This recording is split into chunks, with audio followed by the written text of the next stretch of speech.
Hello, you tired little peeps. It's that time once again.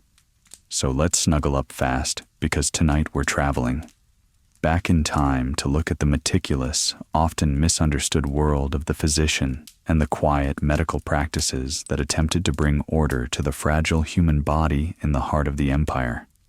So, if you are new to the channel or returning, liking the video significantly helps.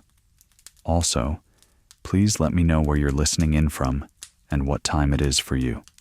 Now get comfortable and let's begin. To understand what it meant to be a doctor, or medicus, in ancient Rome, we must first detach ourselves from the modern sterile imagery of hospitals, white coats, and beeping monitors. We must transport ourselves to a world where medicine was not a singular, unified institution, but rather a fragmented landscape of philosophy, superstition, herbalism, and manual craft. It was a profession practiced in the bustling, dusty streets, in the quiet corners of private villas, and in the noisy tents of the legions. The air did not smell of antiseptic. It smelled of dried sage, vinegar, burning resin, and the sweat of a crowded city. When we think of a Roman doctor, we are often actually thinking of a Greek immigrant. For a very long time in the early Republic, the Romans did not have a professional class of physicians. The head of the household, the paterfamilias, was responsible for the health of his family, his livestock, and his slaves. He relied on folk remedies, cabbage broths, and chants passed down through generations. But as Rome expanded and absorbed the Hellenistic world, Greek physicians brought with them a different approach, a systematic, albeit theoretically debated study of the body. If you were a doctor in Rome, your social standing was a complicated tapestry. You might have been a highly respected, free-born Greek physician attending to the emperor himself, commanding enormous fees and enjoying tax immunities. However, it is statistically more likely that you were something far more modest. Many doctors were slaves or freedmen, former slaves who had purchased their freedom. You might have been trained by your master, serving the household's needs until you were perhaps allowed to set up a small practice of your own, paying a portion of your earnings back to your patron.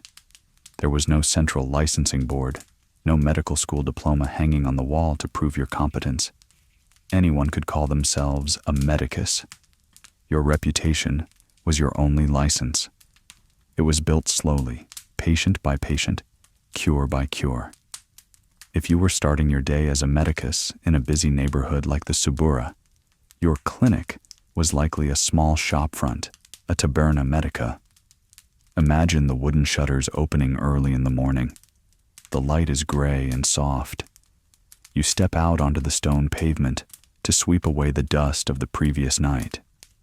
Inside your shop, shelves line the walls, filled with ceramic jars, small glass vials, and wooden boxes. These are your tools and your pharmacy. There is no separation between the physician and the pharmacist here.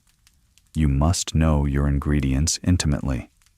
You begin your day by checking your inventory. You open a jar of dried poppy juice, the opium, checking for mold. You inspect the bundles of dried herbs hanging from the ceiling beams, pennyroyal, fennel, rue, and mustard seeds. The scent is overpowering in the small space, a heavy, drowsy mixture of earth and spice. You check your instruments, laid out on a clean linen cloth, the bronze scalpels, the probes, the forceps, and the bone levers. They are cold to the touch. You polish them with a soft rag, ensuring there is no rust, no dullness. A dull blade is a dangerous thing. The morning traffic of Rome begins to swell. You hear the rumble of carts, which were banned during the day but somehow always seem to be finishing their deliveries just as the sun rises, and the shouting of water carriers. You sit on a simple wooden stool near the entrance, waiting. You do not just wait for the sick to come to you. You are also a part of the community's rhythm. Your first task might not be a surgery or a complex diagnosis, but the preparation of a salve for a neighbor with a recurring skin irritation. You take a mortar and pestle, heavy stone against stone. You add a base of olive oil, perhaps some beeswax to thicken it. You grind lead oxide or zinc into a fine powder, the rhythmic scraping sound filling the quiet shop. Scrape, grind, turn. Scrape, grind, turn. The repetition is monotonous, calming. You are focused entirely on the texture of the paste. It must be smooth, without grit. You add the powder to the oil and mix, watching the color change, watching the liquid become a semi-solid balm. There is a patience required in this work that defines your existence.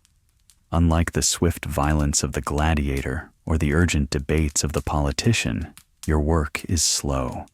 It involves waiting. You wait for the mixture to cool. You wait for the patient to arrive. You wait to see if the fever breaks. You are an observer of natural processes, trying to nudge them in the right direction with the limited tools you have. As the sun climbs higher, heating the stones of the street, a patient arrives. It is a man with a persistent cough and a tightness in his chest. He sits on the bench. You do not rush.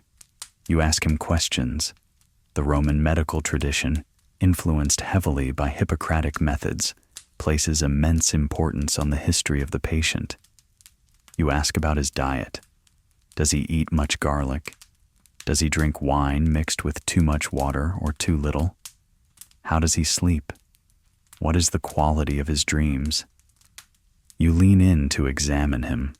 You place your hand on his forehead, gauging the heat not with a thermometer, but with the practiced sensitivity of your own skin. You look at his eyes, checking for jaundice or pallor. You ask him to breathe deeply. You listen. There is no stethoscope, so you press your ear against his back, a technique known as direct auscultation. You hear the rattle of air moving through fluid. You smell his breath. It sounds intrusive, but to you, these are all data points. The body tells a story, and you are the translator. You decide on a treatment plan. It is not immediate surgery. That is a last resort. You prescribe a change in regimen. He must avoid cold drinks. He should eat honey and cooked barley. You prepare a draught of hyssop and warm water for him to take twice a day. You explain this slowly, your voice low and reassuring. The performance of confidence is as much a part of the cure as the medicine itself. If the patient believes in your authority, the body often follows. You measure out the dried hyssop, wrapping it carefully in a small scrap of papyrus or a leaf, tying it with a piece of twine. The movements are precise, practiced, efficient. Once the patient leaves, the silence returns to the shop, filling the space like water. You do not immediately move to the next task. Instead, you take the time to clean the mortar. You scrape the remnants of the zinc and oil mixture into a small terracotta pot, sealing it with a piece of leather tied down with string.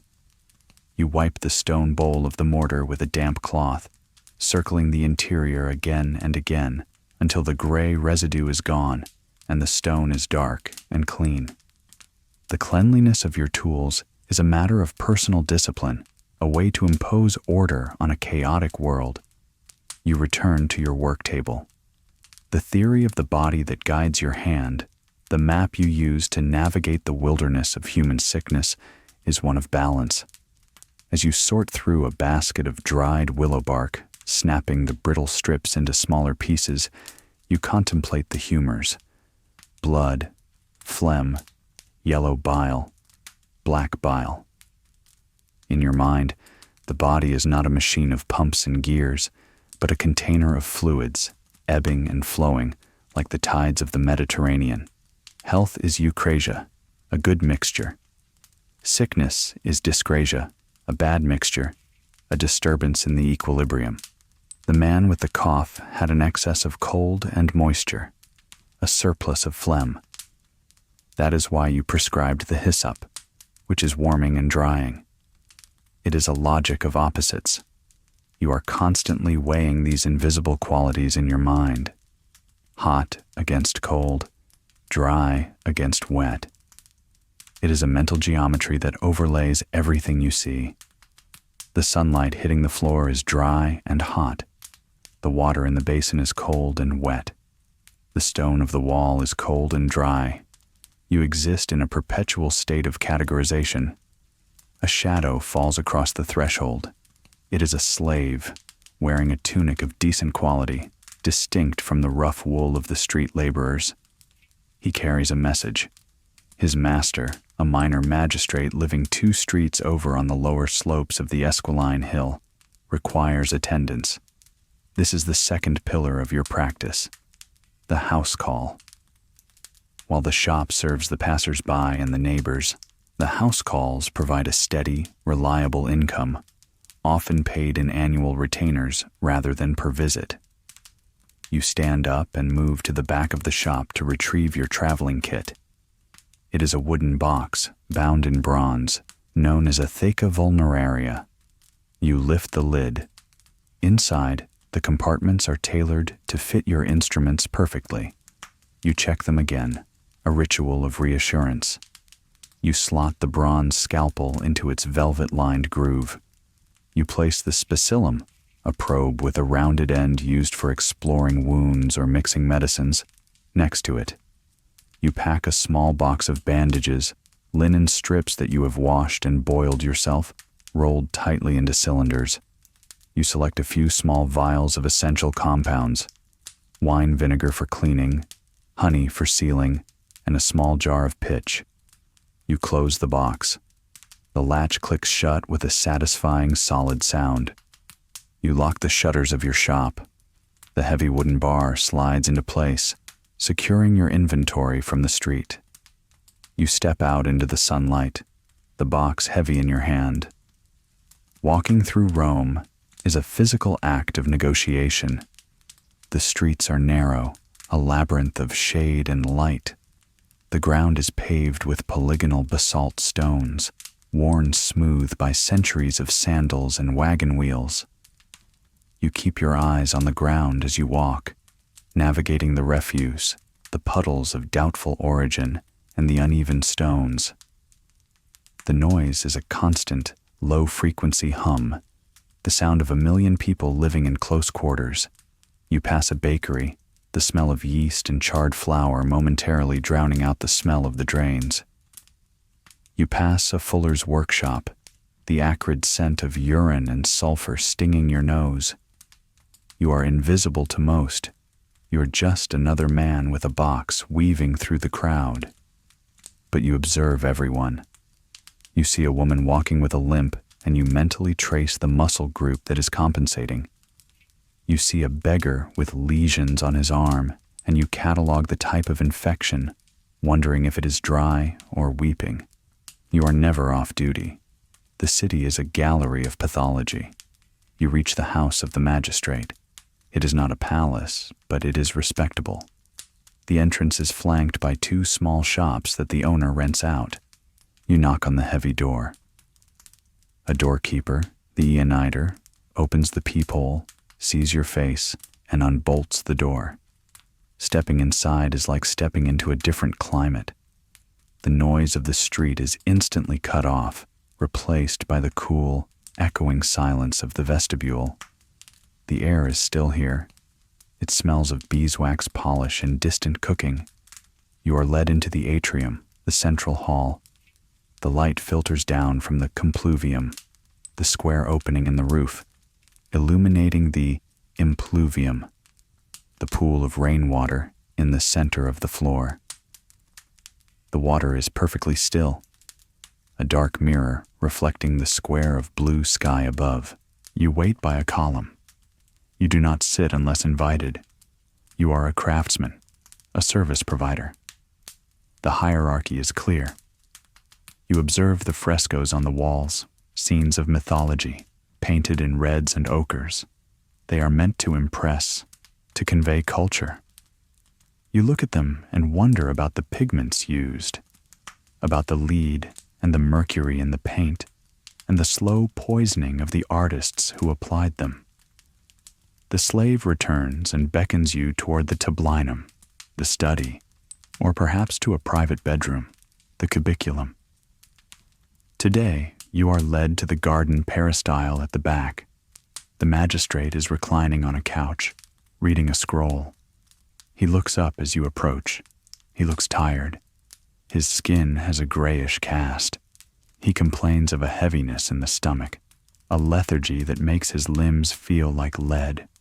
You set your box down on a small table. You do not open it yet. First, you must talk. You ask him what he ate the night before. He describes a banquet: roasted pork, dormice cooked in honey, rich sauces heavily spiced with garum, and wine. Much wine. He speaks of the stress of the courts, the arguments, the bad air of the forum. You listen, nodding slowly. You take his wrist. You feel the pulse. In Roman medicine, the pulse is a critical diagnostic tool, but its interpretation is an art form. You are feeling for the rhythm, the strength, the size of the pulse. Is it bounding and hard, like a hammer against wood? Is it thready and weak, like a worm moving under the skin? His pulse is sluggish, irregular. The diagnosis begins to form in your mind like a sketch on wax. The magistrate is suffering from a surfeit of food and a lack of digestion, compounded by the stresses of his office. The cooking of the food in his stomach has stalled. In the Roman understanding, digestion is literally a cooking process, the internal heat breaking down matter. His internal fire is dampened. You explain this to him. You do not scold him for the excess. You frame it as a mechanical issue that can be corrected. You advise him to abstain from solid food for the rest of the day. He must drink warm water mixed with a little honey and vinegar, oxymel, to cut through the phlegm and stimulate the stomach. You also recommend a bath, but not a hot one. A tepid bath, followed by a vigorous massage with oil to bring the blood to the surface and wake up the limbs. He nods, seemingly relieved that the prescription is not more severe. But then he points to his foot. He winces as he shifts his leg. You lift the hem of his tunic. The big toe is swollen, red, and angry. It radiates heat, gout, the rich man's affliction. This complicates the picture. The heat in the toe suggests a localized accumulation of sharp, biting humors settling in the joint. You open your box now. You take out a small jar of ointment. This one contains saffron and poppy, intended to soothe the pain. You also take out a small strip of wool. You kneel on the stone floor. The stone is cold against your knees. You work gently, applying the salve to the inflamed joint. The smell of saffron rises, metallic and floral. You wrap the toe loosely in the wool, explaining that he must keep the foot elevated. No wine, you say firmly, and no red meat for a week. He groans at this, the deprivation hurting more than the treatment. You finish your work, pack your box, and stand. He signals to his steward, who hands you a coin, a silver denarius. It is a good fee for a morning's consultation. You bow your head slightly, a gesture of respect, but also of closing the transaction. You are a professional. Leaving the cool quiet of the magistrate's house, the heat of the Roman noon hits you like a physical weight. The sun is directly overhead. The shadows have retreated under the awnings of the shops. The noise has changed pitch. The morning bustle has given way to the drowsier, heavier atmosphere of the midday rest, the prandium. But for you, there is no siesta yet. You walk towards the Forum Boreum, the cattle market near the river. This is a rougher part of town. The smell here is intense, manure, river mud, and the metallic tang of blood from the slaughterhouses. You are not here for the cattle. You are here because this is where the gladiator school, the ludus, sometimes sends its injured for external consults if their own doctor is overwhelmed, or if a specific injury requires a second opinion. Being a doctor to gladiators is a specific, gruesome niche. Galen, the most famous physician of the era, started his career treating gladiators in Pergamon. It is the closest thing a Roman doctor gets to a purely anatomical education. In a society where human dissection is largely taboo and forbidden, the torn flesh of a gladiator offers a window into the machinery of the body that no book can provide. You see muscles, tendons, nerves, and organs in their living, working state, or in their broken state.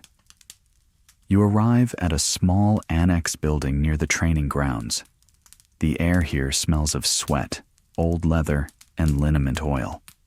A trainer, a lanista, waves you over to a wooden bench where a young man is sitting. He is huge, heavily muscled, but he looks pale. He is clutching his forearm. A training accident with a wooden sword, a remedies. That went wrong.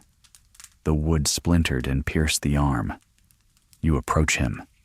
He is breathing through his nose, trying to control the pain.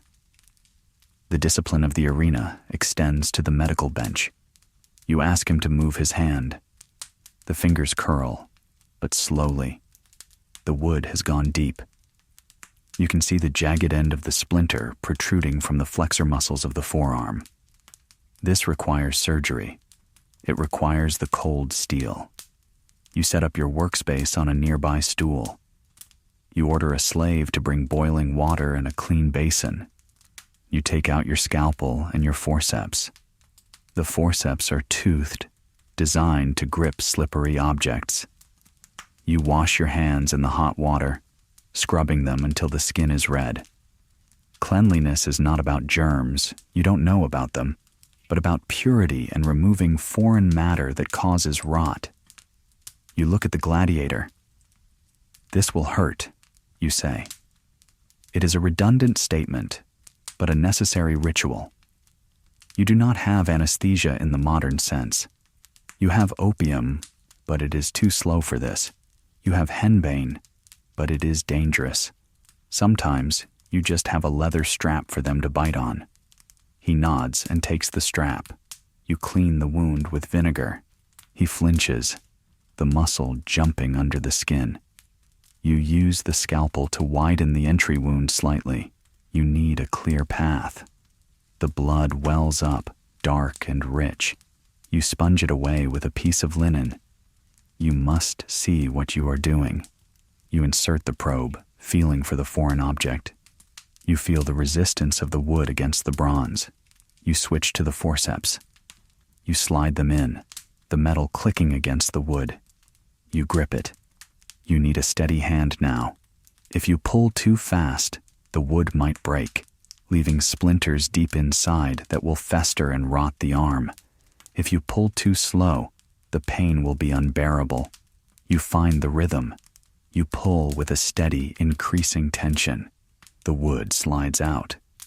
It is longer than you thought, nearly 2 inches of jagged oak.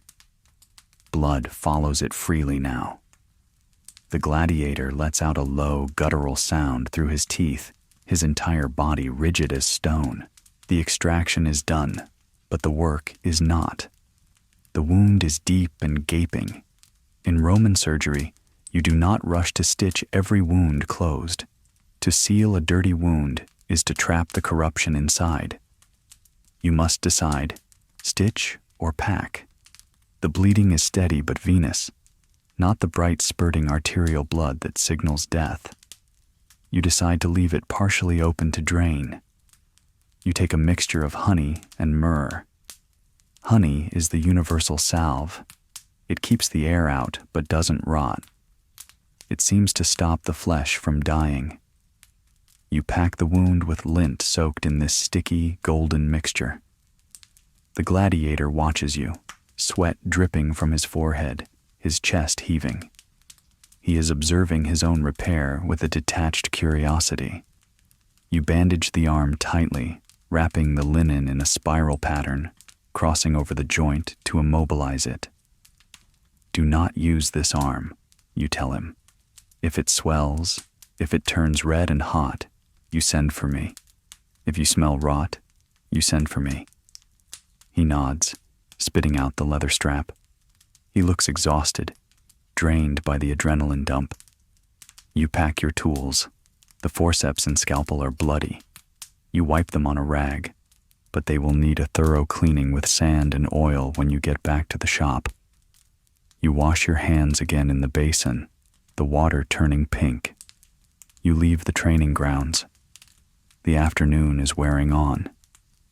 You have earned another fee, this time paid in copper coins, heavier but less valuable than the silver. As you walk back towards the city center, you think about the variety of your practice. The magistrate and the gladiator, the soft hand and the hard muscle, the gout and the stab wound. It is all the same flesh, the same humors, just arranged differently by life and fortune. You decide to visit the public baths, the thermae, before returning to your shop. Not to bathe, but to work. The baths are a hub of medical activity. Where there are naked bodies, there are doctors. Many physicians set up small stations in the annexes of the great baths, offering massages, adjusting joints, and selling beauty treatments. You enter the baths of Trajan. The scale of the place is humbling. Vast vaulted ceilings, marble floors, the sound of rushing water and echoing voices. It is humid and warm.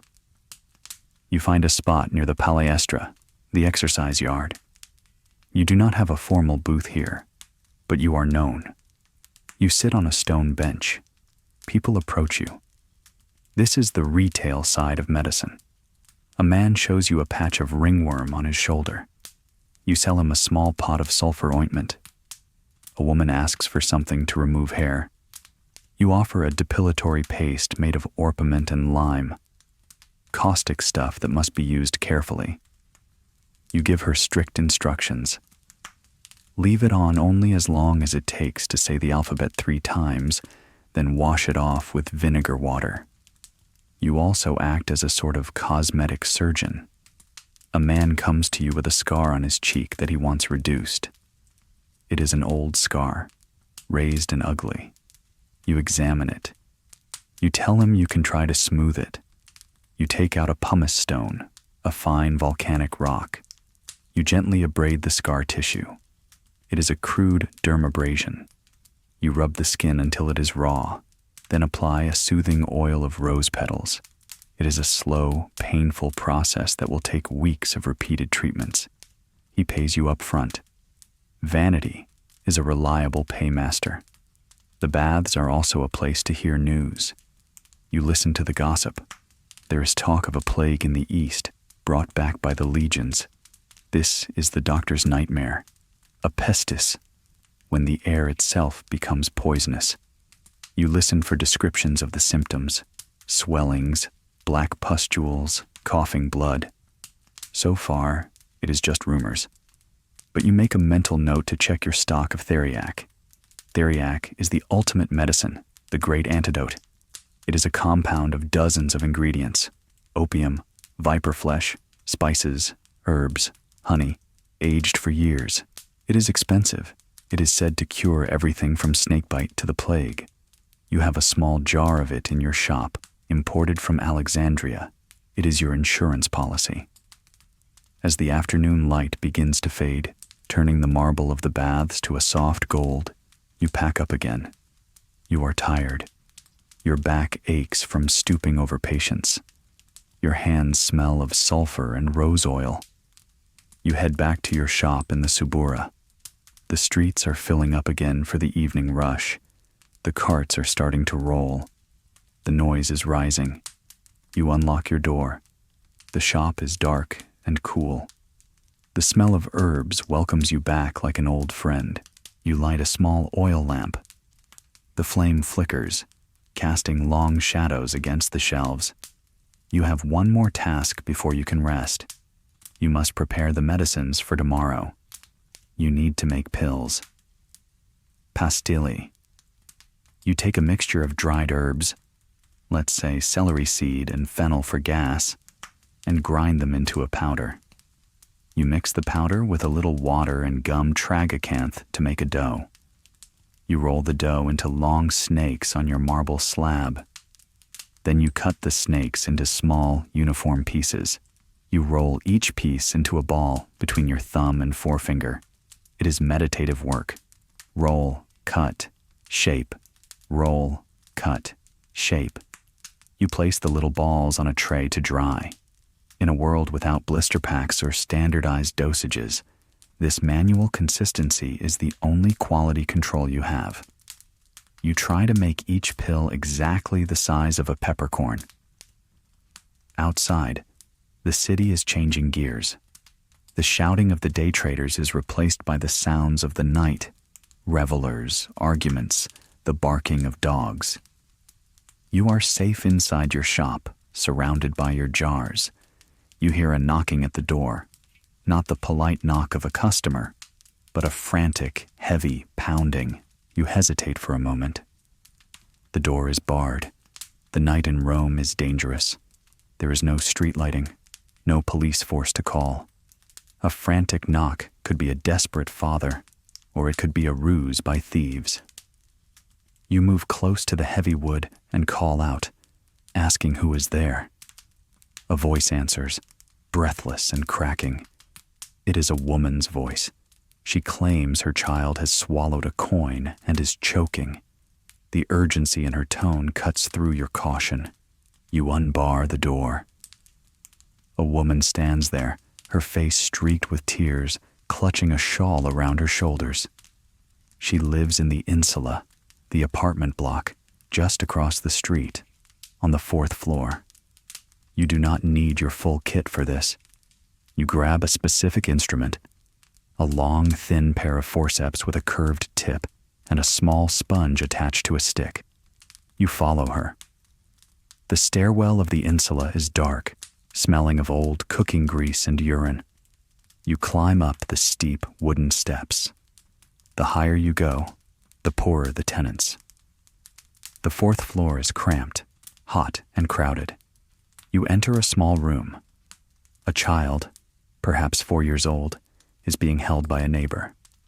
The boy is turning blue, his eyes wide with panic. He is making a wheezing, whistling sound. The coin is not fully blocking the airway, but it is stuck. You act instantly. There is no time for soothing words. You tell the woman to hold the boy's arms down firmly. You kneel in front of him. You tilt his head back to open the throat. You call for a lamp to be brought close. The flickering light illuminates the pink cave of his mouth. You see the glint of copper deep in the pharynx. You insert the forceps. The boy gags and struggles. You have to be forceful. You bypass the tongue, bypass the epiglottis. You feel the metal touch the coin. You open the jaws of the forceps carefully. You cannot push the coin down. That would kill him. You must grip the edge. It slips. The boy coughs violently. You try again. The sweat is stinging your eyes. This time, you get a purchase on the rim of the coin. You pull slowly, steadily. The coin dislodges. You draw it up through the throat, over the tongue, and out. The boy gasps, sucking in a huge, jagged breath of air. Then he starts to cry. It is the best sound in the world. The mother collapses onto the floor, sobbing with relief. You hold the coin up, a small bronze A's, a worthless amount of money that almost cost a life. You check the boy's throat for bleeding. It is scratched, but safe. You advise the mother to give him honey and soft food for a few days. You do not ask for payment. They have nothing to give you, and the adrenaline of the save is payment enough for now. It is a rare moment of pure, uncomplicated success. You descend the stairs. your legs feeling heavy. Back in your shop, you bar the door again. The silence returns. You sit on your stool, your hands trembling slightly now that the crisis is over. You pour yourself a small cup of wine, watering it down heavily. You drink it slowly. This is the rhythm of your life. Long periods of monotony, of grinding herbs and rolling pills, punctuated by moments of sheer terror and high stakes. You are a mechanic of the human body, working without a manual, often in the dark. You decide to call it a night. You have a small cot in the back room of the shop. You do not live in luxury. You sleep where you work. You unroll your mattress. You lie down, staring up at the wooden beams of the ceiling. As you drift toward sleep, your mind wanders to the philosophical debates that underpin your profession. You think about the Methodists versus the dogmatists.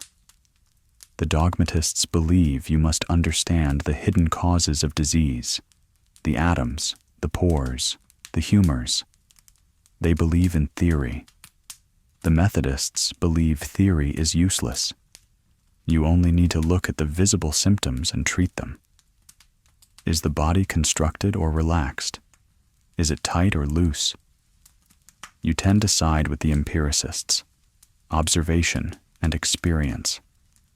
What worked before will likely work again.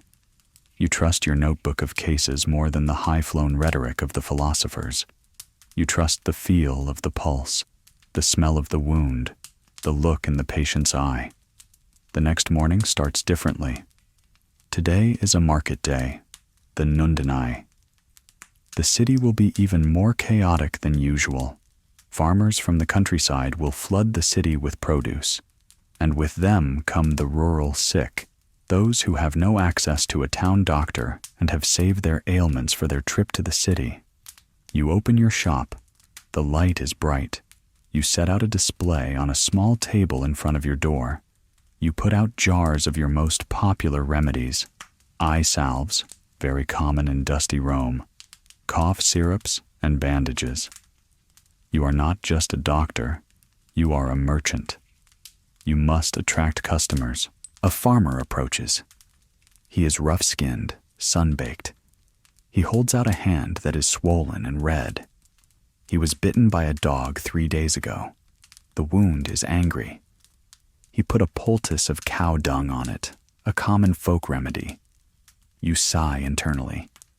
Cow dung often introduces more infection than it draws out. You have to clean this mess. You invite him inside. You wash the wound thoroughly with wine and vinegar, scrubbing away the crust of dung.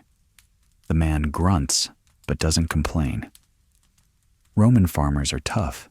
They treat their bodies like farm equipment.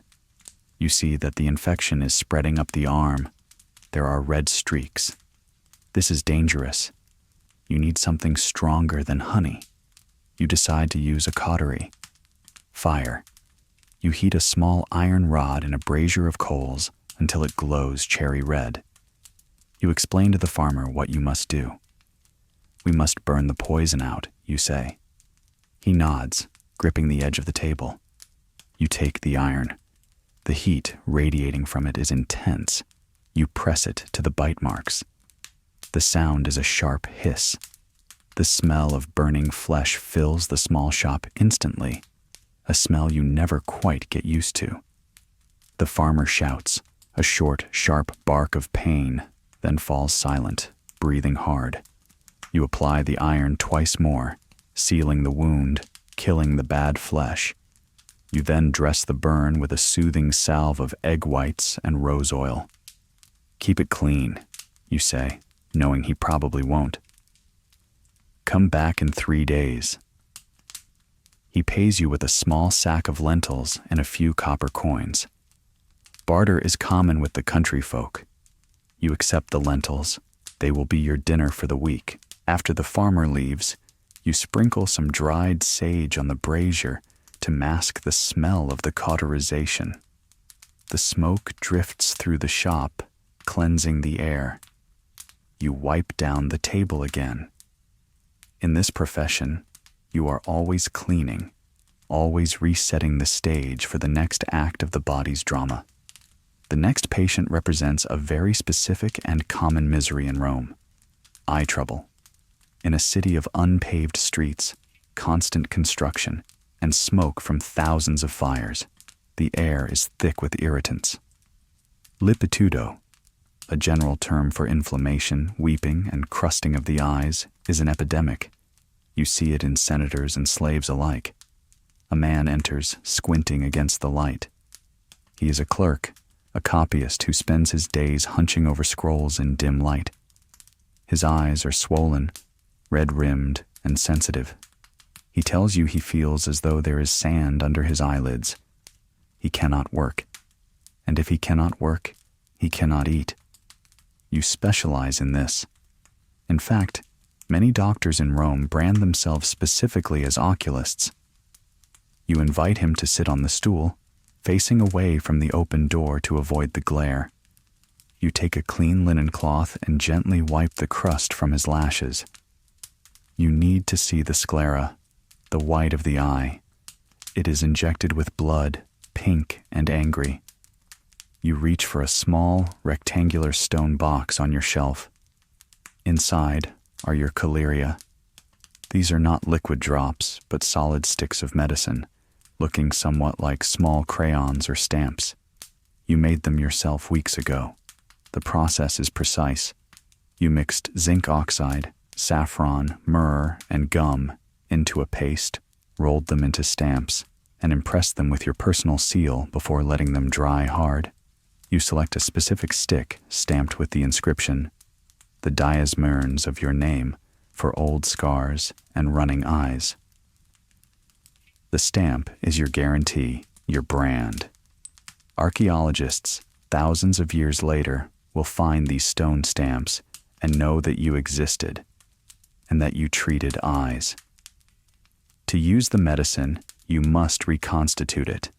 You break off a tiny piece of the hardened stick and place it on a small, smooth palette. You add a few drops of egg white, the binding agent that is soothing and cooling. You use a small pestle to grind the dry medicine into the liquid until it forms a thick, yellowish paste. The application requires a steady hand. You tell the clerk to look up. You gently pull down his lower eyelid. Using the rounded end of a bronze probe, or perhaps the soft tip of a feather, you paint the paste onto the inner lining of the lid. He blinches, tearing up immediately. The medicine stings at first, the myrrh biting into the inflammation, but the saffron and egg white will soon soothe it. Keep your eyes closed, you instruct him. You must rest them. No reading, no bright light. Use a sponge soaked in cold water to clean them in the morning. He nods, eyes squeezed shut, tears streaming down his face. He sits there for a moment, letting the medicine take hold. You watch him. In a world without corrective lenses, without laser surgery, the preservation of sight is a sacred duty. Blindness is a sentence of poverty for most. You are the guardian of his livelihood. He pays you and leaves, stumbling slightly as he navigates the threshold with blurred vision. You clean the palate. The day is reaching its peak heat. The noise outside is deafening now, the market in full swing. You decide to take your midday meal, your prandium. You do not leave the shop. You pull out a small loaf of bread, some sharp cheese, and a handful of olives. You eat simply, sitting in the back of the shop. You wash it down with posca, a drink made of water and sour wine vinegar. It is the drink of soldiers and laborers, refreshing and cheap. It cuts the dust in your throat. As you eat, you review your inventory. You are running low on terra sigillata, the stamped earth pellets from Lemnos. These are clay tablets used for poisoning and dysentery. You will need to visit the importer near the Temple of Peace later in the week. The logistics of medicine are a constant background noise in your mind. Where to get the best opium? Is the shipment of silphium from Cyrene real or fake? Fake medicine is a plague. You have to be a detective. You have seen merchants selling dragon's blood resin that is just dyed pine sap. You have seen frankincense that is just common resin rolled in chalk. You must taste, smell, and burn samples to know the truth. Your patients' lives depend on your ability to spot a fraud. Your meal is interrupted by a different kind of visitor, a slave from a wealthy household, but not for a medical call. He is here to deliver a message from a collegium, a burial club. You are a member, as are many craftsmen and professionals. You pay a monthly fee into the club's treasury. In return, when you die, the club ensures you have a proper funeral, a pyre, and a banquet in your honor. Death is a constant companion in your profession, and the Romans are pragmatic about it. You pay your dues to the slave, handing over a few coins. It is a small price for the assurance that you will not be thrown into a common pit when your time comes. The afternoon shift begins. The nature of the complaints changes. The morning is for acute pains and infections. The afternoon often brings the chronic sufferers, the elderly, and the anxious. An old woman comes in. She is well dressed, a matron, but her hands are twisted with arthritis. She comes to you every week. There is no cure for the knotting of her joints, and you both know this. But she comes for the massage and the relief of the warm oil. You take a jar of oil infused with rue and rosemary. You warm it in your hands. You take her gnarled hands in yours. You work slowly, kneading the muscles of the palm, gently mobilizing the stiff fingers. You do not speak much. The touch is the therapy. She tells you about her grandchildren, about the price of fish, about the scandal in the Senate. You listen. You are a confessor as much as a doctor.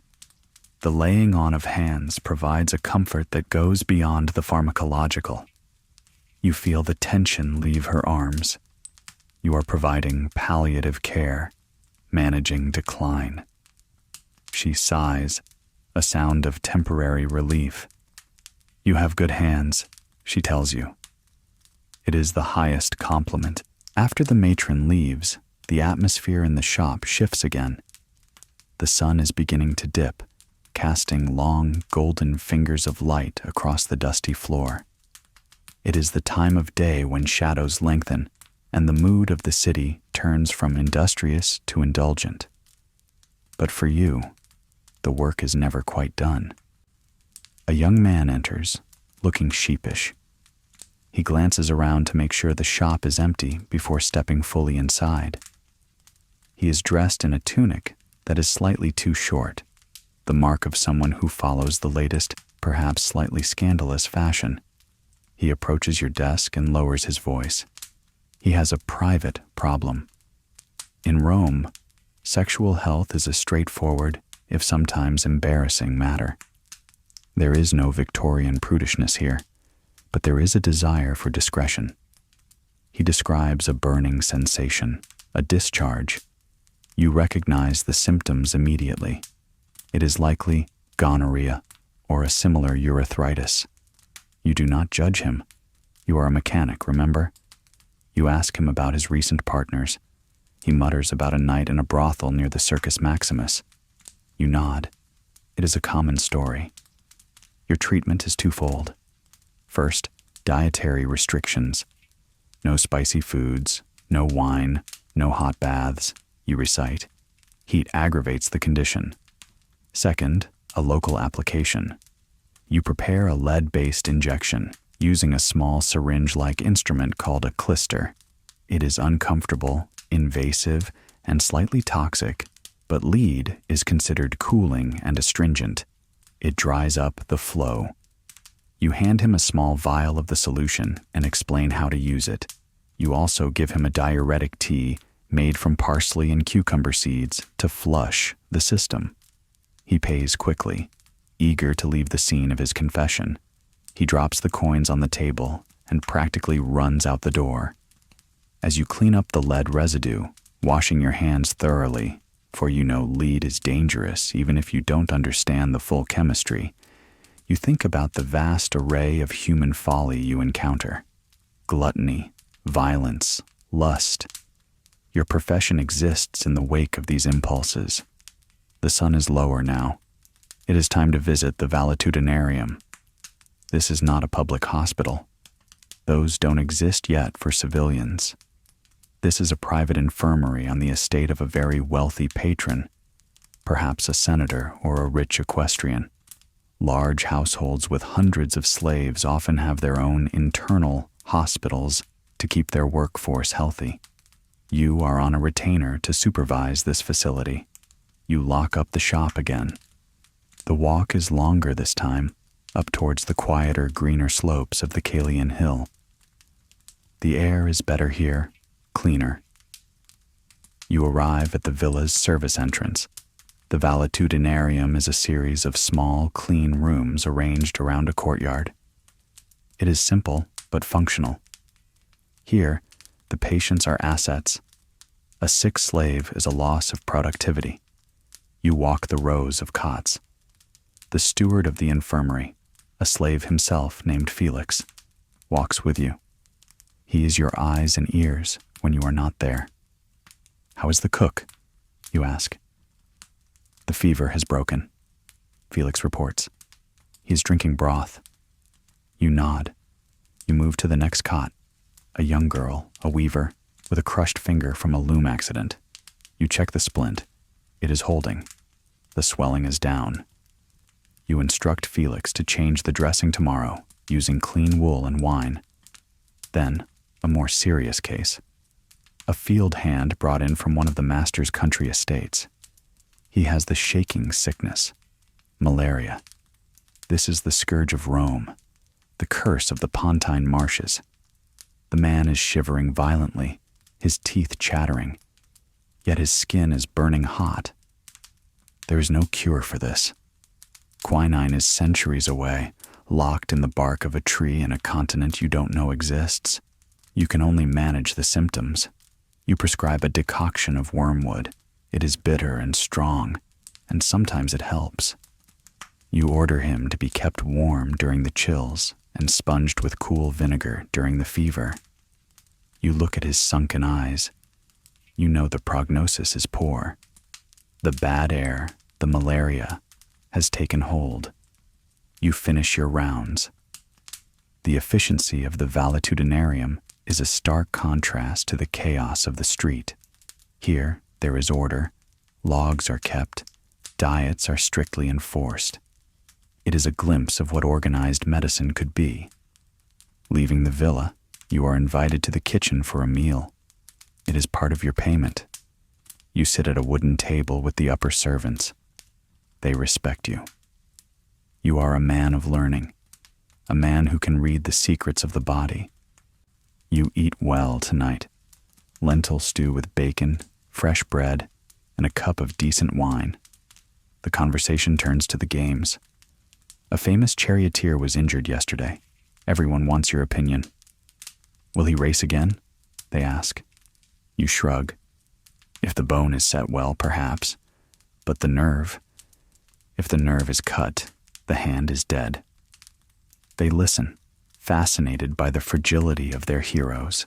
Walking back home in the twilight, the city is transforming. The day laborers are gone, replaced by the night watch, the vigiles, and the shadowy figures of the underworld. You keep your head down. You carry your box close to your chest. You arrive back at your shop, but the day is not quite over. You have a student waiting for you, a young man, the son of a freedman who wants to learn the art. Apprenticeship is the only way to become a doctor. There are no exams, only the transfer of knowledge from master to student. He is sitting on your step. He stands up respectfully as you approach. You unlock the door and light the lamps. Tonight, you say, we study the bones. You have a skeleton. It is not a real human skeleton. That would be illegal and sacrilegious. It is a model made of wood and ivory, a medical teaching tool. It is accurate enough. You place it on the table. Show me the clavicle, you command. He points. Show me the insertion of the deltoid. He traces the spot on the wood. You drill him. You make him recite the names of the muscles, the pathways of the nerves as you understand them. You teach him how to reduce a dislocated shoulder, the Hippocratic method, using your heel in the armpit for leverage. He practices the motion on you, gently. Firm, but not brutal. You correct him. You must feel the bone slide back into the cup. It is a satisfying thunk. If you force it, you break the rim of the socket. He listens, absorbing every word. You see yourself in him 20 years ago. The hunger to know, the fear of making a mistake. You teach him not just anatomy, but ethics. First, do no harm, you quote the Greek. Do not give poison to anyone, even if asked. Do not cut for the stone unless you are a specialist. The lesson goes on for an hour. The oil in the lamp burns low. You send him home. Tomorrow, you say, you will mix the caleria. Come early. He leaves. You are finally alone. The silence of the shop is complete now. You are surrounded by the smell of your trade, the earthy, bitter, metallic scent of survival. You take a small wax tablet and a stylus. You need to record the day's cases. You write down the magistrate's gout, the gladiator's arm, the child's coin. You note what worked and what didn't. This acts as your medical journal, your external memory. Magistrate, hyssop and oxymel, gout improved, check in 2 days. Gladiator, oak splinter removed, clean wound, watch for rot. Child, foreign body removed, throat clear. You close the tablet. You blow out the lamp. The darkness is sudden and absolute. You lie down on your cot. Your body aches. Your mind is full of other people's pain. But there is a satisfaction. You fixed things today. You brought order to chaos.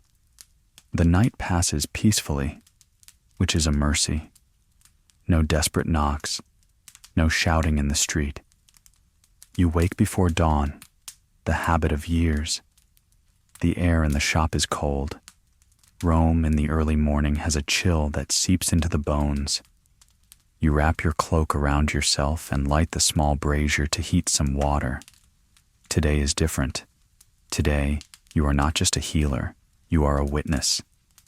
A legal case is being heard in the forum, and your testimony is required. A slave was beaten to death by his master, and while the law offers little protection to slaves, the master is being sued by a creditor who claims the slave was damaged property before the debt was settled. It is a cynical, brutal legal squabble, and you are called to determine the cause of death. Was it the beating, or was the slave already sickly? You dress with extra care. You wear a clean tunic, perhaps one with a slightly better weave. You trim your beard. Appearance is credibility. You take your wax tablets with your notes on the case. The Forum Romanum is the beating heart of the world. Even at this hour, it is crowded. You thread your way past the temple of Castor and Pollux, past the banker's stalls. The noise is a wall of sound, orators practicing, money changers shouting rates, the rumble of litigation. You arrive at the Basilica Julia, where the courts sit. The atmosphere is tense. The air smells of sweat and rhetoric. You wait your turn. When you are called, you stand before the iudex, the judge. You do not speak like a poet. You speak like a technician. You describe the bruises, the internal swelling. You use terms like ecchymosis and trauma. You explain that the blows to the head were the primary cause, shattering the temporal bone. The man was healthy before the blows. You state firmly, his lungs were clear, his limbs strong. Your words tip the scales. The creditor wins his argument. The master destroyed the collateral. It is a cold victory. you leave the court feeling a heavy weariness. In Rome, medicine often brushes against the jagged edges of the law and the cruel economy of slavery. You are a mechanic of flesh, but the flesh is often just money to others. Needing to clear your head, you walk towards the temple of Aesculapius. It is located on the Tiber Island, the Insula Tiberina. The island is shaped like a ship, a nod to the legend that the god arrived in Rome in the form of a snake on a trireme. This is the spiritual center of medicine in the city. Crossing the bridge, you feel a shift in the atmosphere. The island is quieter, removed from the frantic commerce of the mainland. It is a sanctuary. Sick people lie under the porticos, waiting for a cure, waiting for a dream. This is incubation, sleeping in the temple to receive a vision from the god. You are not here to sleep. You are here to pay your respects and perhaps trade information with the temple priests. They practice a mix of religious ritual and practical medicine. They have a library of scrolls that you sometimes pay to consult. You meet a priest you know, an old Greek named Theodorus. He is feeding the sacred snakes that slither freely around the sanctuary. They are non-venomous Aesculapian snakes, symbols of regeneration. The fever is spreading in the river districts, Theodorus tells you quietly. He sees more of the poor than anyone. It is the dampness. The river is low and the mud is stinking. You nod. This confirms your fears. Environmental medicine is a growing concern. You discuss treatments. He swears by a decoction of willow bark and prayer. You agree on the willow bark. You are agnostic about the prayer, but you don't say that. You leave the island feeling grounded. The connection to the god, however abstract, gives your profession a lineage, a dignity. You are not just a shopkeeper. You are a servant of Aesculapius. On your way back, you stop at a capona, a tavern, for a quick drink. The place is dark, smelling of sour wine and sausages. You stand at the counter. A soldier is there, a legionary on leave. He sees your medical bag. You always carry a small kit, and strikes up a conversation. He talks about the frontier, about the medical care in the legions. The army has the best hospitals in the world. Field surgeons who can stitch a bowel in the middle of a battle. He shows you a scar on his leg. Arrow, he says. The doctor pulled it out, cauterized it, and I was marching in a week.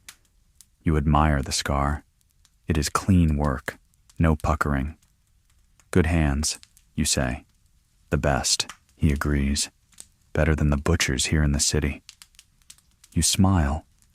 He's not wrong. The army trains for trauma. You train for everything else. The slow declines, the mysterious fevers, the domestic accidents. Back at the shop, a new challenge awaits. A woman is waiting with a small cage. Inside is a bird, a pet thrush with a broken wing. It seems absurd, but veterinary medicine is part of your purview. The Romans love their pets. You take the bird gently. The bones are hollow, fragile as straw. You cannot use heavy splints. You use a quill. You split a goose quill down the middle, using the curved keratin to cradle the tiny wing bone. You bind it with the finest thread you have, sewing it almost like lace. Keep him in the dark, you tell the woman. If he thrashes, he will break it again. She pays you in eggs, fresh, brown eggs from her own chickens. It is a fair trade. The afternoon brings a lesson in dentistry. Dentistry in Rome is brutal. You try to save teeth, but often extraction is the only option. A man comes in with a swollen jaw, his face distorted by an abscess. He has been in pain for days. He smells of clove oil, which he has been using to numb it, but it's not working anymore. You examine the mouth. The tooth is loose, floating in a bed of pus. It has to come out. This is not a simple pull, you warn him. The root is deep. You have a special instrument for this, the odontogra, the tooth extractor. It is a heavy pair of forceps with a grip like a vice. You also have a small elevator to loosen the gum. You sit him on a low stool. You stand behind him, clamping his head against your chest with your left arm. This is the headlock position, essential for stability. You need him immobile, open wide. You cut the gum around the tooth to detach the soft tissue. He groans. You insert the elevator, wiggling it to widen the socket. The pus drains, relieving some pressure, but the pain of the movement is sharp. Now, the forceps.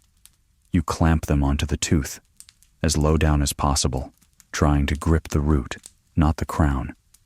If you grip the crown, it will crush, leaving the roots behind. A disaster. You rock the tooth, back and forth. Buccal, lingual. Buccal, lingual.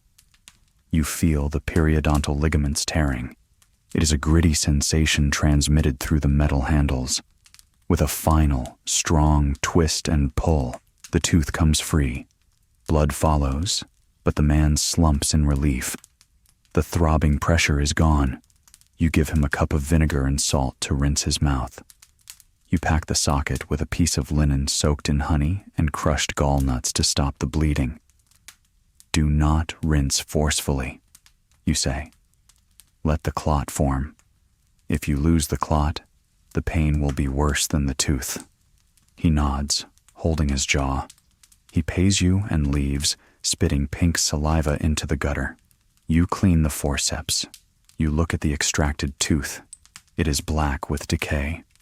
Sugar is rare, but honey and dried fruits take their toll. You toss the tooth into a small jar where you keep such trophies, a reminder of battles won. The sun is setting. You are exhausted. Your hands are cramping from the extraction. But there is one more knock. It is a messenger from a noblewoman. She is in labor. The midwife is there, but there are complications. They need a doctor. This is rare. Childbirth is the domain of women, of midwives. Men are only called when things go wrong. Very wrong. You grab your kit, adding a few specific tools, hooks and a sharp knife. You pray you won't have to use them. You follow the messenger. The house is large, filled with the sound of anxious servants. You are led to the women's quarters. The room is hot, smelling of blood and sweat. The midwife looks at you with a mixture of relief and resentment. She has done all she can. The labor has stalled. The baby is not presenting correctly. You approach the bed. The woman is exhausted, pale. You speak softly to her. You wash your hands meticulously. You examine her. The baby is a breech, feet first, but one leg is trapped. You have to turn the child. This is a maneuver described by Celsus and Soranus.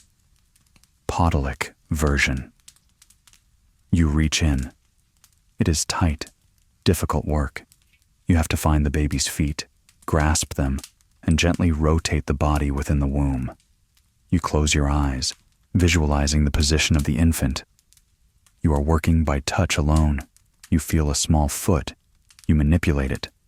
The mother cries out, "Push now," you say. "Push with everything you have." You guide the turn. Slowly, slowly. The body shifts. The blockage clears. Now. The baby slides out. A boy. He is blue and silent for a terrifying second. Then you clear his mouth, rub his back. He coughs. He cries. The room erupts in joy. You step back, your tunic stained, your hands shaking. You are not the hero here. The mother is. But you were the mechanic who unlocked the door. You leave the room to the women. You go to the courtyard and wash your arms in the fountain. The cold water feels like a blessing. You look up at the stars.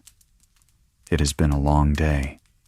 You have seen death in the court, decay in the mouth, and life in the bedroom. You walk home. The city is sleeping now. The stones of the street are cool. You are just a doctor in Rome, a small man in a big empire. But tonight, you feel essential. The morning after the birth, you wake up later than usual. The sun is already cutting sharp angles across the floorboards of your shop. Your body feels heavy, a residual fatigue from the intense focus of the night before. You scrub your hands and arms vigorously with a rough cloth and soapwort, a plant-based cleaner that foams slightly. You can still smell the metallic tang of the birthing room on your skin, or perhaps it is just in your memory. You decide to take a slower start to the day. You leave the shop in the care of your apprentice, the young man you taught the night before. He can handle the simple sales, the cough syrups, and the bandages. You have an errand to run that requires a specialist's eye. You head towards the street of the metalworkers, the Argoletum. You need a new scalpel. Your favorite blade has been sharpened so many times it has lost its belly. That subtle curve needed to make a clean, sliding incision. In surgery, the tool is an extension of the mind. If the tool is flawed, the thought is interrupted. You arrive at the workshop of a Faber, who specializes in precision instruments. This is not a blacksmith banging out horseshoes. This is a quiet, intense place. The air smells of hot metal and oil. The master craftsman knows you. He nods and brings out a wooden tray covered in velvet. On it lie the tools of your trade, gleaming in the semi-darkness. You pick up a scalpel handle. It is made of bronze, hexagonal in shape so it won't roll off a table, with a leaf-shaped dissector at the other end for separating tissue. The blade itself is steel. In Rome, the best blades are detachable. You slot a new steel blade into the bronze handle. You examine the steel. It must be tempered perfectly. Too hard, and it will chip against a bone. Too soft, and it will dull after the first cut. You test the edge against your thumbnail. It catches instantly.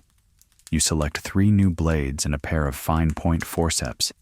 You also look at a catheter, a hollow bronze tube in a gentle S-curve used for relieving blocked bladders. The curve is critical.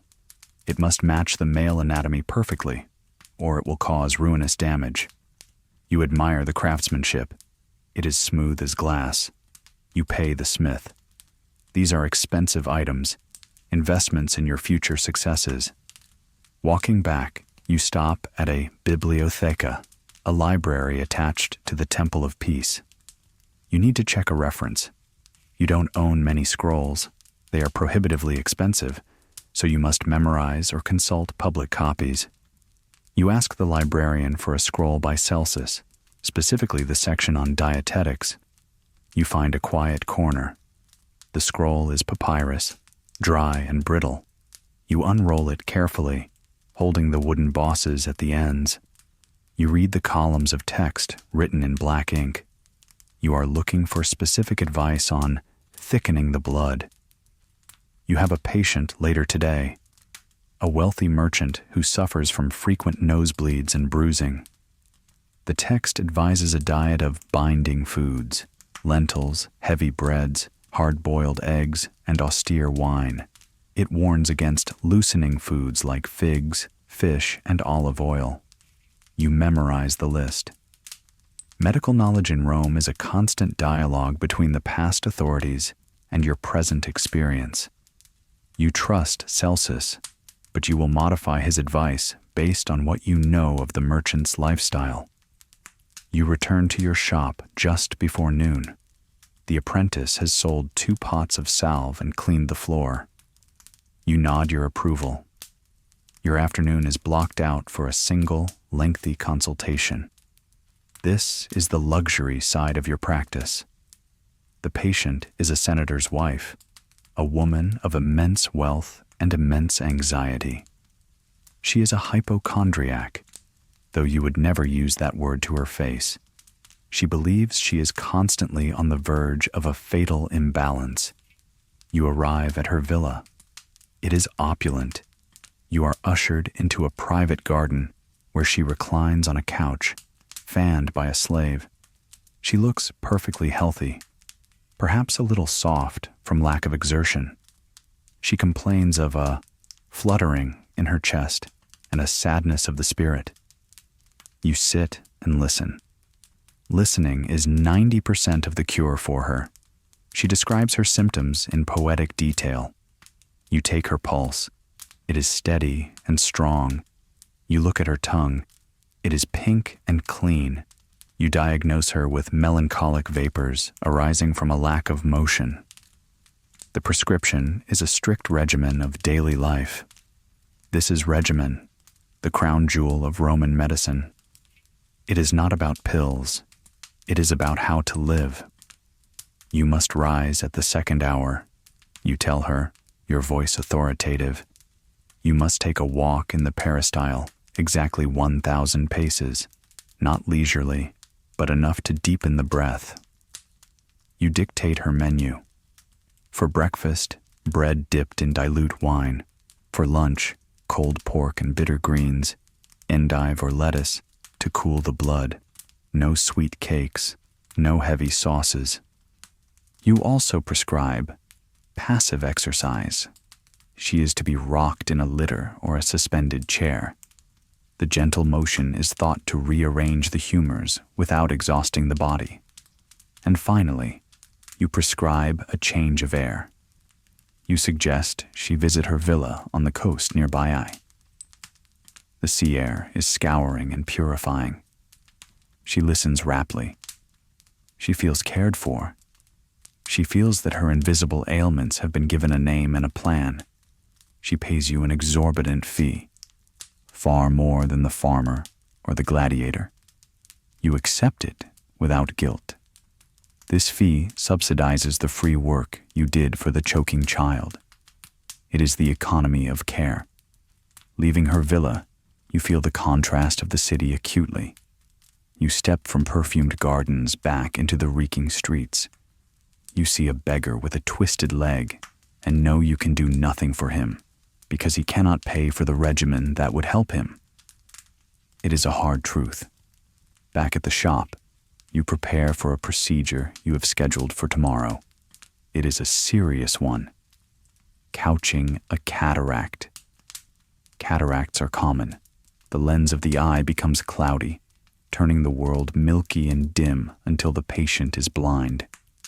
The Roman solution is not to remove the cataract, but to push it out of the way. You lay out your tools. You need a specific needle for this. It is a sharp, straight needle, set in a heavy handle. You inspect the point under the lamp. It must be flawless. You also prepare wool pads, egg whites for cooling, and bandages to bind the eyes shut afterwards. You practice the movement in the air. The needle must pierce the white of the eye, avoid the iris, reach the lens, and then, with a single, firm motion, push the cloudy lens down into the bottom of the eye. It is a terrifying procedure for the patient who is awake and sees the needle coming. It requires nerves of steel for the doctor. You clean the needle with vinegar and then pass it through a flame. You wrap it in clean linen. You are ready. The evening settles in. You decide to visit the baths again, but this time just to wash. You need to wash the day off.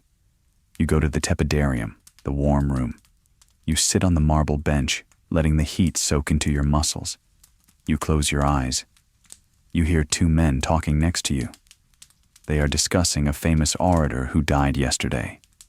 He died of the stone, one says. He refused the knife. Better to die of the stone than the knife, the other replies. You stay silent. You know the horror of the bladder stone, the agony that drives men to beg for death. And you know the horror of the surgery to remove it, the lithotomy. It is the most dangerous operation in your repertoire.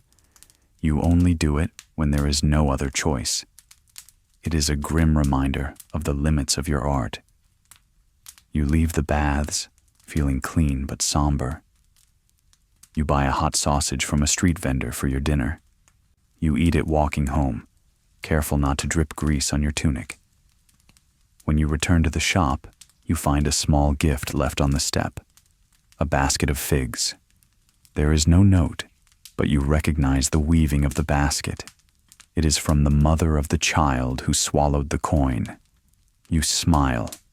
The figs are ripe, bursting with sweetness. You eat one, standing in the doorway, watching the moon rise over the jagged skyline of the tenement blocks. You lock the door. You check the inventory one last time. Opium, check. Henbane, check. Clean bandages, check. You sit at your desk to write in your journal. Senator's wife, prescribed regimen for melancholy, patient satisfied. Instrument maker, purchased 3 blades, 1 catheter, quality excellent. Tomorrow, cataract surgery for the baker. Prognosis, fair. You blow out the lamp. The darkness is your rest. You need your hands steady for tomorrow. The morning of the cataract surgery arrives with a distinct quality of light. You have been awake since before dawn, not to work, but to wait. You need the sun to be at a specific angle. For this procedure, you do not use the dim interior of the shop. You place the chair directly facing the open door, where the morning light is sharpest and most unforgiving. You need to see into the depths of the eye, through the cornea, to the cloudy obstruction behind the pupil. The patient, the baker, arrives. He is a man accustomed to the heat of ovens and the heavy lifting of flour sacks, but today he is trembling. He is led by his son because he can barely distinguish light from shadow. You speak to him in a low, monotone voice. You do not offer false hope, but you offer competence. You tell him that pain is the price of sight. You have your apprentice stand behind the chair. His job is crucial. He must hold the baker's head in a vice-like grip. The head cannot move, not a fraction of an inch. If the patient flinches while the needle is inside the eye, the result is permanent blindness or the loss of the eye entirely. You place a wool pad over the baker's healthy eye to prevent him from being distracted or terrified by the sight of the needle approaching. You sit on a slightly higher stool in front of him. You are eye to level with him. You pick up the cataract needle. The handle is knurled for grip. The needle itself is fine, broader at the base to plug the hole it makes, preventing the humors of the eye from leaking out. You wipe it one last time with a cloth soaked in strong wine. Look towards your nose, you command.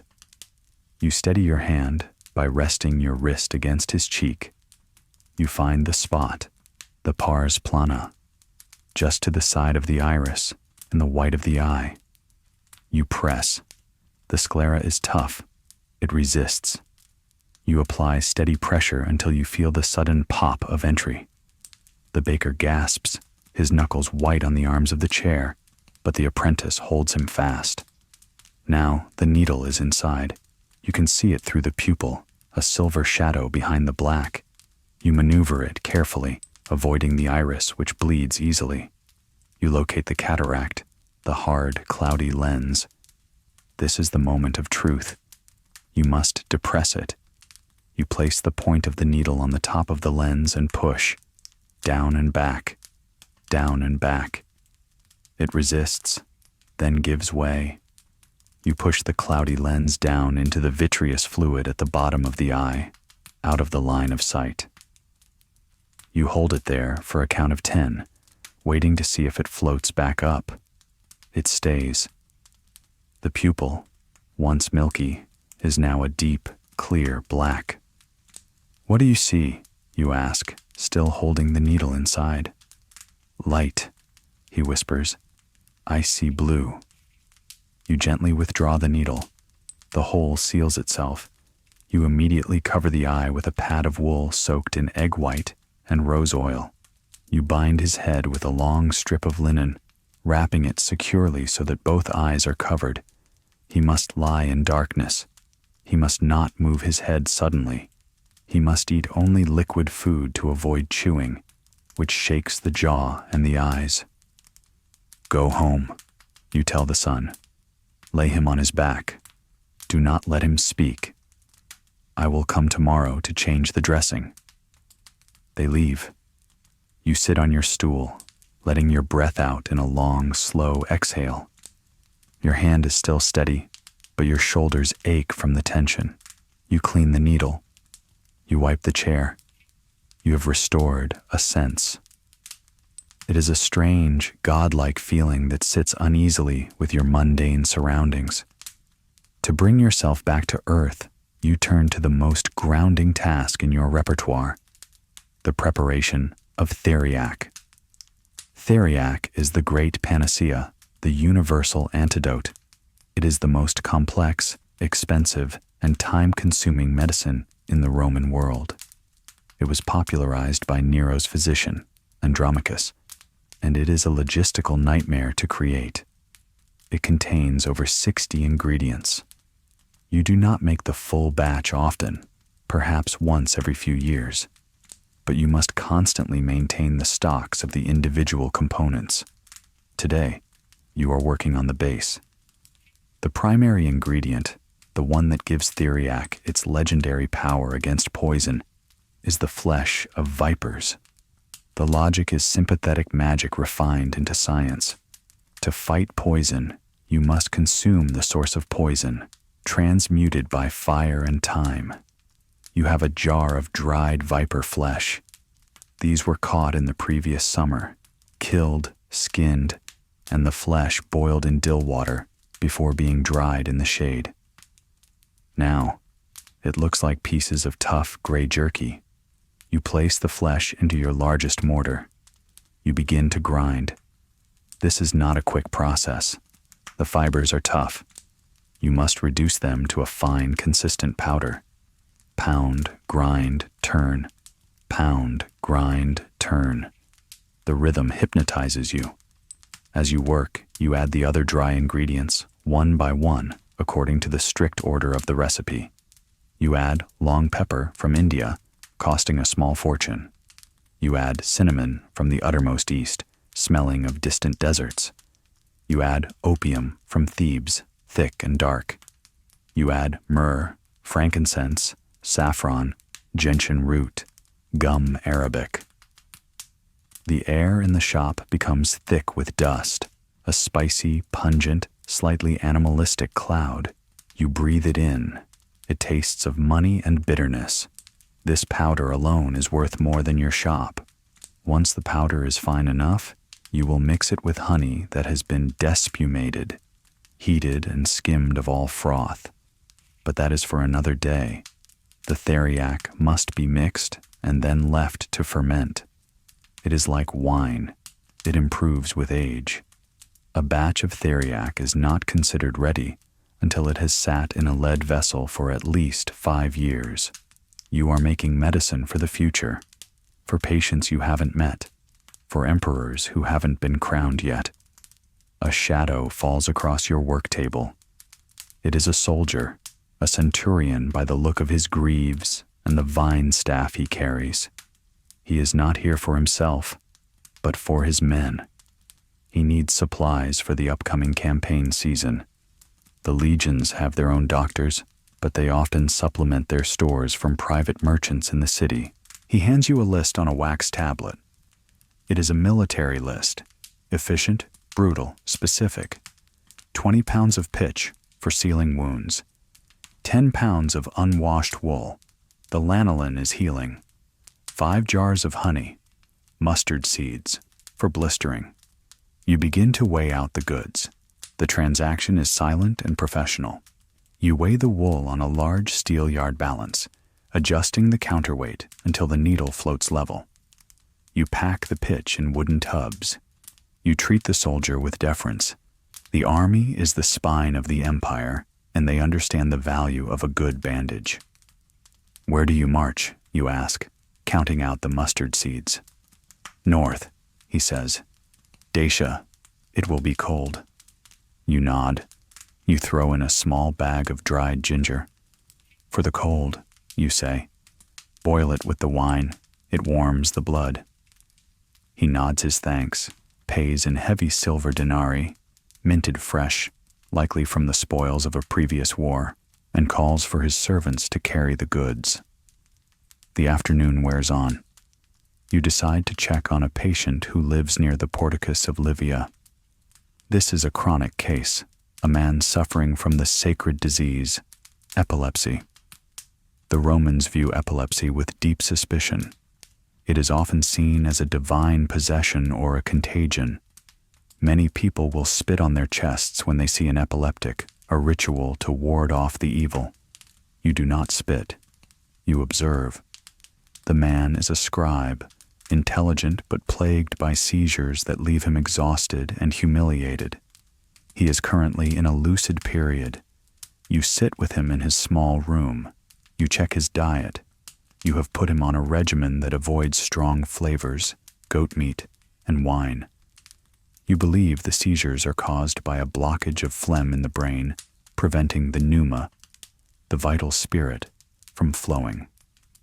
Have you had the aura? You ask.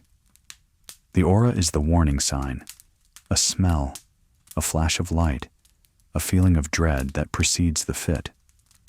No, he says, but I feel heavy. My head feels full. You decide to try a treatment that is currently in vogue among the rationalist doctors, sternotories, sneezing powders. If the brain is blocked by phlegm, a violent sneeze might purge the blockage. You take a small quill filled with white hellebore powder. You blow a tiny amount into his nostrils. He sneezes violently again and again. His eyes water. He wipes his nose. Better? You ask. Clearer, he admits. It is a small victory. You also check the amulet he wears around his neck, a piece of red coral. You do not believe in it, but you do not cut it off. If it gives him peace of mind, it aids the eucrasia. The mind and body are linked in ways you cannot fully map. Walking back from the scribe's house, you pass a fountain. You stop to wash your face. The water is cool, fed by the great aqueducts that bring the mountains to the city. You watch the water flow. It reminds you of the flow of humors in the body. Blood, phlegm, bile. Everything must flow. Stagnation is death. You return to the shop as the sun sets. The apprentice has finished grinding the rest of the viper flesh. He looks tired. You dismiss him for the evening. You are alone again. You light the lamp. You are hungry, but you are too tired to cook. You eat some cold lentils left over from yesterday and a piece of hard cheese. You have one last task. You need to prepare a pessary for a woman who came to you yesterday. She suffers from a prolapsed uterus, a common ailment after many difficult births. The treatment is mechanical and chemical. You take a pomegranate, cut it in half, and scoop out the insides. You soak the rind in vinegar and oak galls, strong astringents that pucker the tissue. The rind will be inserted to support the organ and shrink the tissues. It is crude, but it is the best you have. You wrap the prepared rind in clean linen and set it aside for her to collect in the morning. You look at your hands. They are stained with the gray dust of viper flesh and the purple juice of the pomegranate. These are the colors of your trade. You are a sorcerer of the tangible, a manipulator of the physical world in a desperate attempt to keep the spirit anchored to the earth. You take out your scroll of Dioscorides, the De Materia Medica. You read the entry on mandragora, mandrake. The bark of the root is to be beaten and the juice expressed. It is given to those who are about to be cut or cauterized, that they may not feel the pain. You wish you had a reliable supply of mandrake. It is dangerous. Too much stops the heart. Too little does nothing. But the dream of painless surgery is one you chase. You make a note to ask the spice merchant about the next caravan from the east. You blow out the lamp. The smell of the viper dust still hangs in the air, a dry, musky scent. You lie down on your cot. You close your eyes and listen to the breathing of the city. It is a ragged, uneven breath, like a patient with a fever. And you are the one sitting by the bedside, watching, waiting, ready to intervene. The routine of the shop is broken today by the necessity of supply. While you buy many of your exotic ingredients, the frankincense, the opium, the cinnamon, from the great spice merchants in the Horea Piperataria, the local herbs are your own responsibility. You are not just a prescriber, you are a gatherer. In the Greek tradition, you are a rhizotomist, a root cutter. You leave the city before the sun has fully risen. You head south, out through the Capena gate, onto the Via Appia. The road is already busy with carts bringing produce into the hungry city, but you are walking against the flow, out towards the quiet. The air changes as you pass the line of the city walls. The smell of wood smoke and sewage fades, replaced by the scent of pine, cypress, and the damp, grassy ditches of the countryside. You walk past the great tombs of the ancestors that line the road, their marble faces staring blankly at the traffic. You are not here for the dead. You are here for the living green. You carry a canvas bag and a specialized tool, a small bronze sickle with a serrated edge, kept razor sharp. You leave the main road, hiking into the scrubland that borders the aqueducts. You are looking for specific plants that grow best in the wild, away from the cultivated gardens. Your eyes scan the ground with the same intensity you use to scan a patient's skin. You are looking for Hyoscyamus, henbane. You find a patch growing near a rocky outcrop. It is an ugly plant, hairy and sticky, with pale yellow flowers veined in purple. It smells foul, a heavy narcotic stench. It is dangerous. Too much kills. A little induces sleep and dulls pain. You kneel in the dirt. You do not just rip it up. There is a ritual to this. You clear the earth around the root. You wait for the wind to die down. You cut the stem cleanly, avoiding touching the sap with your bare skin too much. You place the sticky leaves carefully into a separate leather pouch within your bag. Next, you look for malva, mallow. This is a gentler friend. Its leaves are soft, almost velvety. It is excellent for soothing stomachs and making poultices for hard swellings. You harvest a large bundle, cutting the stalks low. You also dig for the roots of the wild fennel, the feniculum. The earth is cool and damp against your fingers. You shake the soil from the white, fibrous roots, inhaling the sharp aniseed aroma that bursts from them. This work is grounding. In the city, you deal with the brokenness of people, their complaints, their fears. Here, the plants are indifferent. They simply exist. It is a moment of peace. You sit on a stone to eat a piece of bread you brought with you, watching a hawk circle in the pale blue sky. You feel the sun warming your back. For a moment, you are not a doctor. You are just a part of the landscape. The walk back to the city is hotter, your bag heavier. By the time you return to the Subura, the noise of Rome hits you like a physical wave. You enter your shop, grateful for the cool shadow of the interior. You empty your harvest onto the table. The apprentice begins the work of sorting and drying. The henbane must be hung high up, away from moisture. The mallow must be washed. Your afternoon is dedicated to a very specific form of diagnosis, one that requires your nose and your eyes as much as your medical knowledge. Uroscopy. A servant from a wealthy household has arrived bearing a basket. Inside, wrapped in straw, is a glass flask, a metula. It contains the morning urine of his master. an elderly senator who has been complaining of back pain and lethargy. You take the flask. The glass is thin, blown clear so you can see the contents without distortion. You hold it up to the light coming from the doorway. You are looking for color, consistency, and sediment. The urine is dark, almost the color of strong tea. This indicates cooking. The body is hot, the humors are concentrated. It suggests a fever or a liver issue. You gently swirl the flask. The liquid is thick, oily. It leaves a trace on the glass. You uncork the flask. You smell it. It is not a pleasant task, but it is necessary. The scent is sweet, almost like rotting apples. This is a bad sign.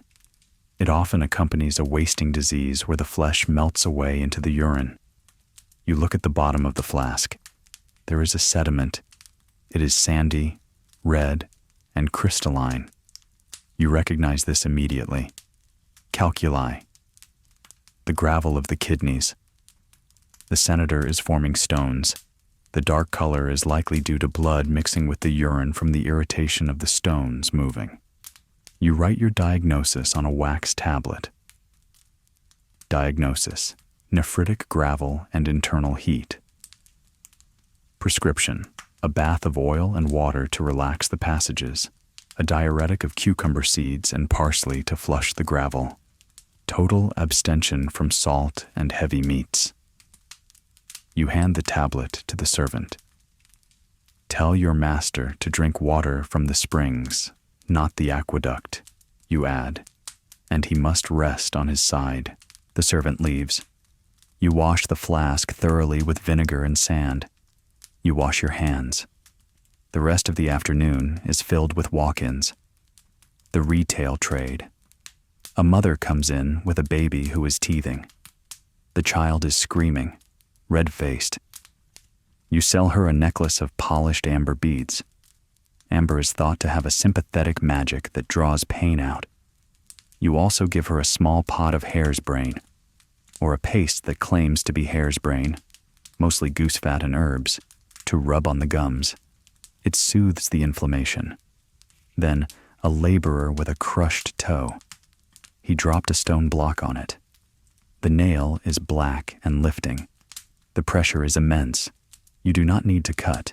You need to relieve the pressure. You take a small metal drill, heat the tip in the candle flame until it glows, and gently press it through the center of the black nail. It melts through the keratin instantly. A spurt of dark blood releases, and the man sighs in immediate relief. You dress it with clean linen and tell him he will lose the nail. As the day winds down, you turn your attention to the preservation of your tools. A doctor is only as good as his steel and bronze. You sit at your bench with a whetstone. You take your scalpels one by one. You add a drop of oil to the stone. You slide the blade across the stone in a rhythmic, circular motion. Shh. You test the edge on the hair of your arm. It must shave the hair without pulling. You polish the bronze probes until they shine like gold. You check the hinges of your forceps. If they are stiff, you work a little olive oil into the joint. This maintenance is a meditation. It is a way of putting the chaos of the day into order. You are preparing for tomorrow's battles. A neighbor stops by. He is a baker, the one whose cataract you couched. He is wearing the bandage still. "How is the pain?" you ask. "It throbs," he says, "like a heartbeat in my eye." "That is normal," you reassure him. "Is there heat?" You touch his cheek. It is cool. No infection. "Keep the darkness," you say. 2 more days. He nods and is led away by his son. You watch them go. The responsibility of that needle in the eye weighs on you. If it heals, he sees. If it festers, he loses everything. You push the lens down, but only the gods decide if it stays down. Dinner tonight is a stew of the mallow you gathered this morning, cooked with garlic and olive oil. It is simple, peasant food, but nutritious. You eat it with a hunk of coarse bread, dipping the bread into the green, savory juice. You drink a cup of wine mixed with plenty of water. You are tired. The walk to the countryside has drained your legs. You close the shutters early. You bar the door. You can hear the wind picking up outside, whistling through the cracks in the wood. It sounds like the wind on the plains where you gathered the herbs. You lay out your bedroll. You check the lamp oil. You are low. You will need to buy oil tomorrow. The cycle of consumption and replenishment never ends. Before you sleep, you say a small, silent prayer to Aesculapius and to Hygeia. You do not ask for wealth. You ask for clarity. You ask that your hands remain steady and your eyes sharp. You ask that the herbs you gathered today retain their potency. You blow out the flame. The darkness wraps around you. You smell the drying henbane from the rafters, a heavy, earthy scent. It is the smell of your trade. You close your eyes, and in the silence of the shop, you drift into a dreamless sleep, waiting for the sun to bring the next patient. The morning air is damp, carrying the heavy scent of the Tiber River. You wake with the stiffness that comes from sleeping on a thin mattress, a reminder that the physician is just as mortal and prone to aches as his patients. You stretch, hearing the small pops of your own joints, assessing your own body with a detached, clinical mind. Arthritis, you think. The slow drying of the joints. You make a mental note to rub your knees with mustard oil later. Today, you have scheduled a session of phlebotomy, bloodletting. It is the most common, most debated, and most requested procedure in your practice. For the Romans, blood is not just a fuel. It is a tide that rises and falls. When it rises too high, a state called plethora, it causes fevers, rages, and strokes. To cure the patient, you must lower the tide. You set up your phlebotomy station near the door. You need excellent light to see the blue threads of the veins beneath the skin. You lay out your scalpelum, a small, very sharp lancet, specifically for veins. You prepare a bowl to catch the blood. You prepare bandages. You prepare a small jar of smelling salts, ammonia, in case the patient swoons. The patient arrives. He is a butcher, a man of immense girth, with a face that is perpetually flushed red. He complains of headaches, a pounding in his ears, and a feeling of heat in his chest. To you, the diagnosis is obvious. He is overfilled. His body is producing too much blood from a diet rich in meat and wine. You have him sit on a stool. You roll up the sleeve of his tunic. His arm is thick, the skin hairy. You tie a ligature, a strip of linen, tightly around his upper arm, just above the elbow. You wait. You watch. The arm begins to swell. The veins in the crook of the elbow stand out, gorged and dark. You palpate the veins. You are looking for the median cubital vein. It is the safest, the easiest to hit. You feel its bounce, its resilience under your finger. Look away, you tell him. He turns his head, gritting his teeth. You take the lancet. You do not stab. You make a precise oblique nick. The skin parts. The vein opens. A dark, steady stream of blood arcs into the bronze bowl. It hits the metal with a rhythmic drumming sound. Tap, tap, tap. You watch the blood. You are not just draining it. You are reading it. Is it bright red or dark? Is it frothy? Does it separate quickly? This blood is dark, thick, almost black at the edges. Melancholic blood. You nod to yourself. You are doing the right thing. You let it flow until the patient sighs. The flush begins to leave his face. His breathing becomes easier. You release the ligature. The flow slows to a trickle. You press a pad of raw wool against the cut and bind it tight. Drink water, you tell him. No wine for 2 days. Let the body rest. He pays you and leaves, looking pale but relieved. He feels lighter. Whether it is placebo or physiology, the result is a satisfied customer. After the butcher, you turn to a different therapy. Cupping. Your next patient is a woman with a deep, cold pain in her shoulders. The humor here is not excess blood, but trapped wind and cold. You need to draw it out. You need the cucurbituli. These are cups made of bronze, though some rich doctors use glass. They are bell-shaped. You place 3 of them on your table. You light a small piece of linen lint on fire. You tell the woman to bear her back. She sits, hunched forward. You take a cup. You insert the burning lint into the cup for a second, just enough to consume the oxygen and heat the air. And then, with a swift, practiced motion, you slam the cup onto her skin, just over the shoulder blade. The fire goes out instantly. The cooling air inside creates a vacuum. The skin is sucked up into the cup, rising like a small red mound. She gasps at the sensation. It is tight, pulling, strange, but not sharply painful. You repeat this with the other 2 cups. Now she has 3 bronze bells clinging to her back like large beetles. You leave them there. You watch the skin around the rim turn red, then purple.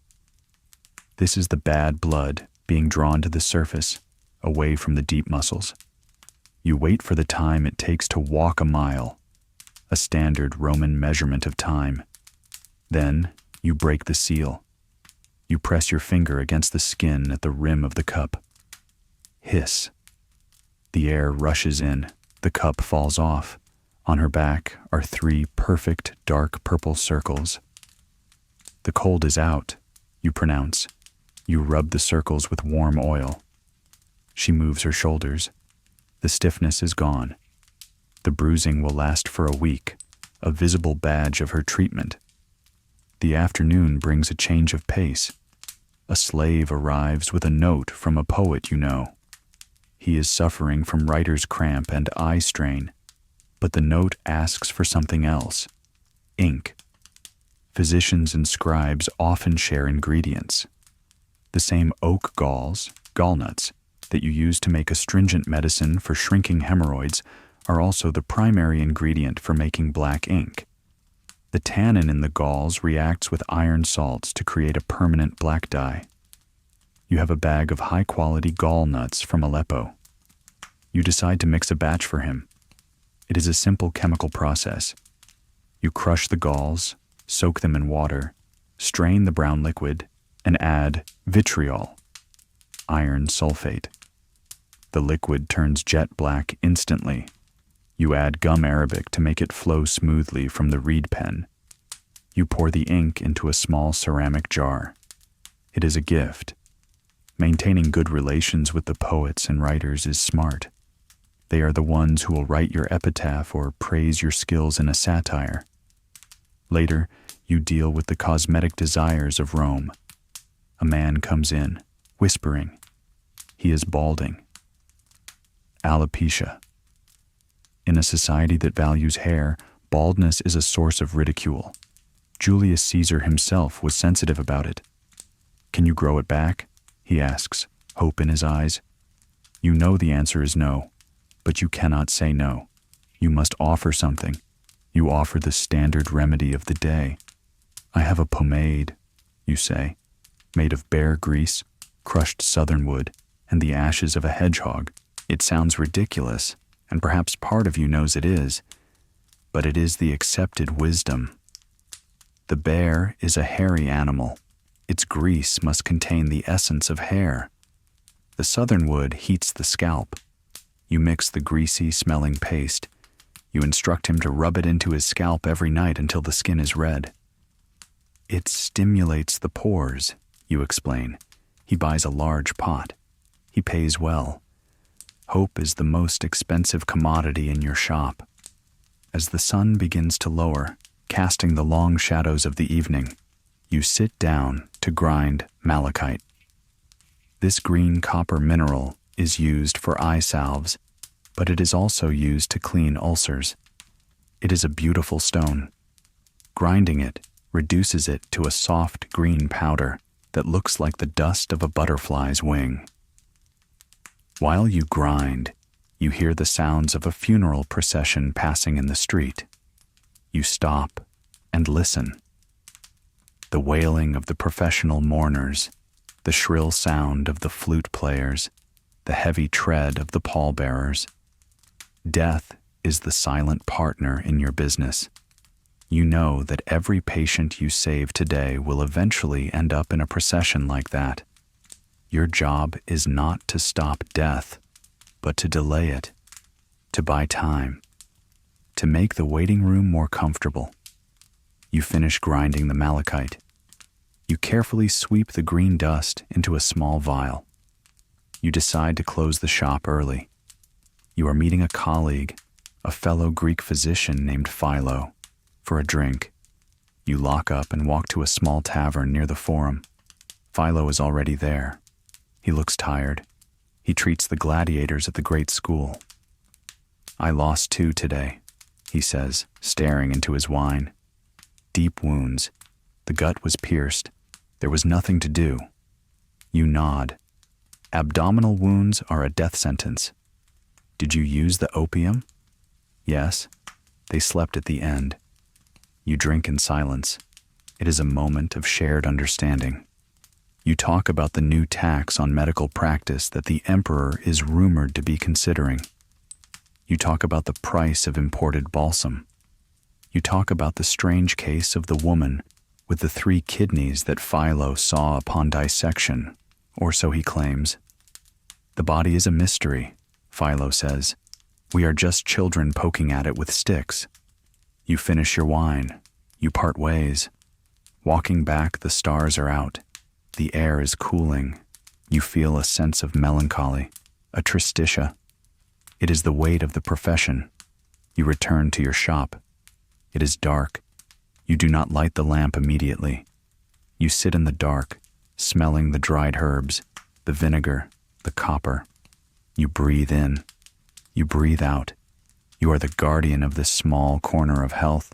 You undress and lie down. Tomorrow is the Ides. It will be a busy day for superstitions, which means a busy day for you. People will want charms, theriac, and reassurance. You close your eyes, preparing your mind for the theater of the cure.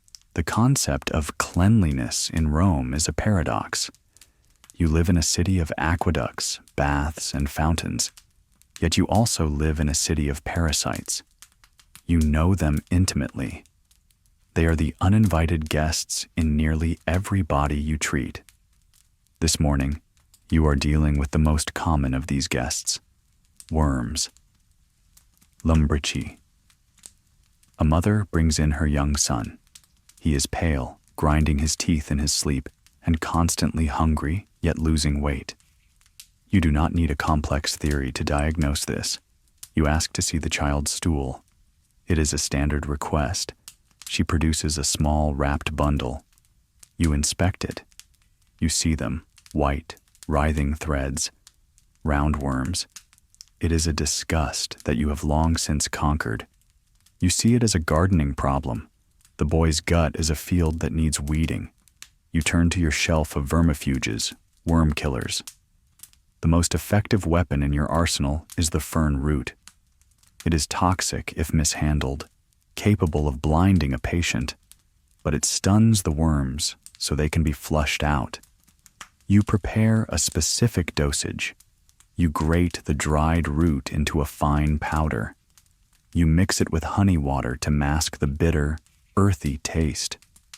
He must drink this on an empty stomach, you instruct. Then, 2 hours later, give him a strong purge of castor oil. The logic is brutal. Stun the enemy, then flood them out. You also advise on hygiene, though you know it is a losing battle. Wash his hands before he eats, you say. Do not let him play in the dirt near the latrines. You know the boy will play in the dirt. You know the eggs are everywhere, on the coins, on the door handles, in the dust of the street. But you must try. Once they leave, you wash your hands with extra vigor, scrubbing with vinegar. You check your own fingernails. The fear of infestation is a professional hazard. Later in the morning, you step out to visit the unguentarium, the perfume and oil cellar near the forum. You need a specific base for your ointments, omphacium. This is oil made from unripe olives. It is white, not green, and has no scent of its own, making it the perfect carrier for medicines. On your way, you pass a pharmacopoeia, a traveling drug seller. He has set up a small stage on a crate. He is shouting, waving a jar of Egyptian panacea. He has a snake wrapped around his arm to draw a crowd. He claims his oil cures blindness, gout, and impotence instantly. You stop for a moment to watch. You feel a mix of anger and amusement. This is the other medicine, the theatrical kind. The crowd listens, mesmerized.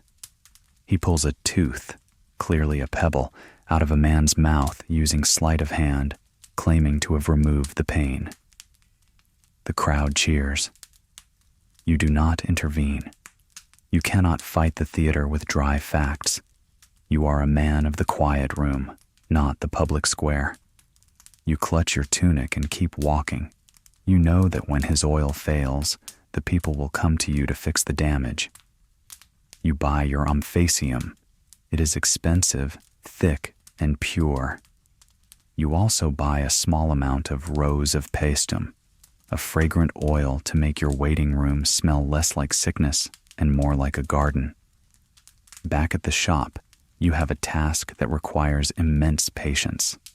A wealthy client has requested a meлагma, a heating plaster, for a deep chest cold.